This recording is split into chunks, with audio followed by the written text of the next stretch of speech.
So unless we're running lots and lots of hills, sometimes our glutes don't get the amount of work necessary to maintain a strong lumbopelvic hip complex. Now that's a big fancy word, but it's really just an amalgam of the lumbar, the pelvis, the hips, and a complex, LPHC, lumbopelvic hip complex. The glutes are by far, the most important part of that formula.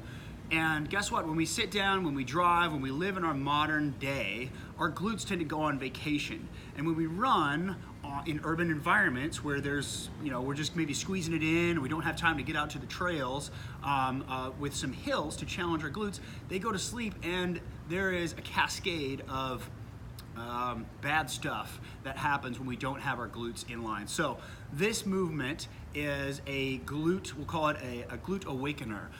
It is a single leg tabletop bridge, and you can start with, I'll show a few variations. So the first variation, you're on your ground, you're going to peel your pelvis up and squeeze.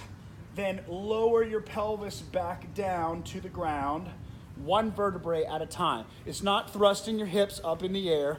It's slow, controlled glute activation. Now, if you have a resistance band that you want to wrap around your thighs to create an outward force, that's going to be even more productive during this movement. Now, the next phase up is to come into what I call a tabletop position. So we hang out like we're sitting at the beach here. I like to open my palms, fingers facing back, because any chance we get to create extension here, to open up all the flexion that we tend to build up in our day-to-day lives, any opportunity to create more extension, I love to capitalize on that. So I suggest you do too, because your spine will thank you, and your run game will be that much more deadly, strong, whatever adjective you want to use there. So we get a nice straight spine, we push into the ground, hips go boom, right up to the sky. We've got ourselves a nice tabletop position. Everything in the back is firing. Now you can make this into your own, as difficult or as easy as you'd like it. We'll start from the ground. This will be phase 2. Hips go up, right back down.